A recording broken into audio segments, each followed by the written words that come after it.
Warfare isn't just about numbers or firepower, it's a high-stakes chess match where tactics decide who lives and who dies. Tactics are the real difference makers, clever maneuvers and plans that let a smaller force outsmart a larger one. From ancient Greece to today's high-tech battlefields, the core principles remain: gain the advantage, strike where the enemy is weak, and use the terrain. A well-executed tactic can break enemy morale, force retreats, or turn the tide of battle. Without solid tactics, even the bravest soldiers and best equipment can fail. Tactics bridge the gap between a general's big-picture strategy and a soldier's actions on the ground. Take the sniper trap. A sniper wounds, not kills, to lure others into the open, turning compassion into vulnerability. Or the salvo, unleashing all firepower at once for shock and overwhelming force, whether from cannons or artillery. Even as technology evolves, the art of concentrating force at the right moment remains at the heart of military thinking. Understanding tactics is key to understanding the story and the reality of war. The pincer movement, attacking both flanks to surround the enemy, remains a classic, devastating tactic, famously used by Hannibal at Cannae. Single envelopment is a simpler version. Fix the enemy with a frontal attack, then strike hard at one exposed side. The oblique order, perfected by Frederick the Great, focused elite troops on one flank to break the enemy line at a decisive point. These maneuvers disrupt command, cut off retreats, and create chaos, often with fewer troops. Deception is just as powerful. The feigned retreat lures overconfident enemies into a trap, turning their pursuit into disaster. But it's risky. If discipline falters, a fake retreat can become a real rout. Encirclement and deception both exploit the enemy's expectations, forcing them to fight on your terms. Whether surrounding, flanking, or tricking the enemy, these tactics have shaped the outcomes of history's greatest battles. The best commanders know, victory often goes to those who can outmaneuver and outthink, not just outfight. In war, the mind is as deadly as the sword. Modern combat is about movement under fire, and survival depends on teamwork and timing. Bounding Overwatch lets squads cross open ground. One team covers, the other moves, leapfrogging to safety. For retreat, the center peel allows a unit to withdraw in order, each soldier firing and falling back in turn. Marching fire, born in World War I, saw troops advancing while firing from the hip, not to hit, but to suppress defenders. The creeping barrage took this further. Artillery laid down a moving wall of explosions, shielding advancing infantry. These tactics are all about suppressing the enemy, keeping their heads down so your side can move or escape. Coordination is everything. A single mistake can be fatal. Fire and movement turn chaos into controlled action, letting soldiers seize ground or break contact.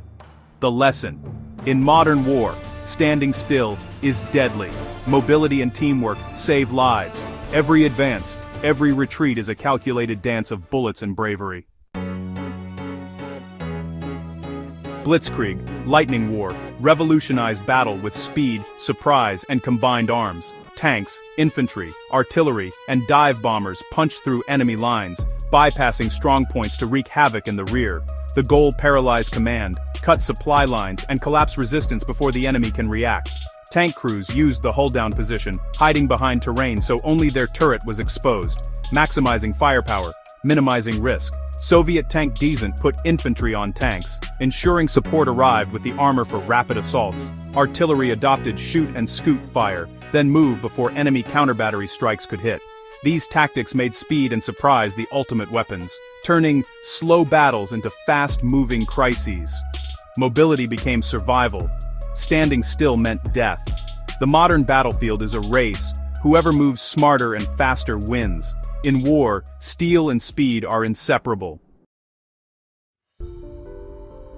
Ambushes, striking from concealment, let small forces devastate larger ones, sowing confusion and fear. Skirmishers harass, probe, and delay, forcing the enemy to react and revealing their positions. Swarming, many small attacks from all sides, overwhelms conventional armies, turning order into chaos.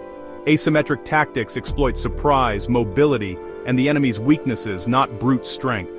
Recon by fire, shooting into suspected hiding spots, forces hidden enemies to reveal themselves. Guerrilla warfare thrives on these methods, making every patrol or supply run a potential disaster for the unwary. The goal: wear down, disrupt, and outlast a stronger foe. In modern conflicts, unconventional tactics can level the playing field.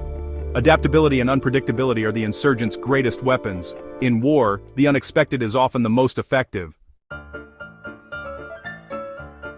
Defense in depth, multiple layers of fortifications, bleeds attackers, trading space for time and wearing them down. Foxholes, simple pits dug by soldiers, offer life-saving cover from bullets and shrapnel. In cities, mouseholing, blasting through walls, lets troops move building to building, avoiding deadly streets. Urban combat turns every room and hallway into a battlefield, demanding creativity and caution. The flying wedge, a V-shaped formation, gives 360-degree security and clear command in close quarters. Defensive tactics are about survival, slowing the enemy, inflicting losses, and seizing chances to counterattack.